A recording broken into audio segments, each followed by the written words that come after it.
భారతదేశంలోకి బంగ్లాదేశీయులని విద్య పేరుతో, వైద్యం పేరుతో, ఉద్యోగాల పేరుతో, ఉపాధి పేరుతో, విజిటింగ్ పేరుతో పంపించుకొచ్చే గ్యాంగులు అక్కడున్నాయి. ముఠాలు అక్కడున్నాయి. పెద్ద పెద్ద సంస్థలు అక్కడున్నాయి. ఇప్పుడు అట్లాంటి వాటికి చెక్ పెడుతున్నటువంటి వేళ, ఉన్న ఇక్కడికి అక్రమంగా వచ్చిన వాళ్ళని తిప్పి పంపుతున్నటువంటి వేళ, ఏడుస్తున్నటువంటి అక్కడున్నటువంటి పాలకుల సాక్షిగా కొత్తగా ఇప్పుడు జపాన్‌ని ఇస్లామీకరణ వైపుకి తీసుకెళ్లే ప్రయత్నం చేస్తున్నట్టున్నారు. జపాన్ వాస్తవంగా మతరహితమైనటువంటి అనే కంటే కూడా మతపరమైనటువంటి ఒత్తిళ్లు లేనటువంటిది. అలాంటి చోట్లన ఇప్పుడు బంగ్లాదేశ్ దాని మీద కన్నేసింది.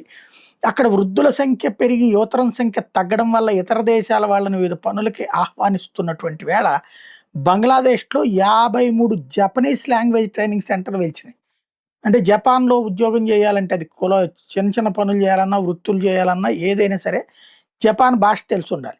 దానికోసం ఈ 53 జపనీస్ ట్రైనింగ్ సెంటర్‌లు పెట్టి బంగ్లాదేశ్ వాళ్ళకి జపాన్ గురించి ట్రైనింగ్ ఇస్తున్నాయి. 200 ప్రైవేట్ లాంగ్వేజ్ స్కూల్స్ లో కూడా ట్రైనింగ్ ఇస్తున్నారు.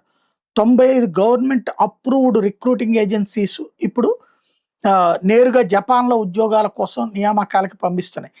10,000 మంది బంగ్లాదేశ్ స్టూడెంట్స్ ఇప్పటికే 2026 కోసం మామూలుగా అయితే 4,000 మంది ఉండేటటువంటి ఈ దఫా 10,000 మంది అక్కడికి వెళ్ళి చదువుతున్నారు.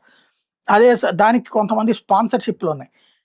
టోటల్‌గా 40% జపాన్‌కి సంబంధించినటువంటి ఈ పనులు చేసేటటువంటి విభాగాలని 8,20,000 పోస్టులున్నాయి. అవి కొట్టేయాలన్నటువంటి ఆలోచన బంగ్లాదేశ్‌కి సంబంధించిన సంస్థలు చేస్తున్నాయి.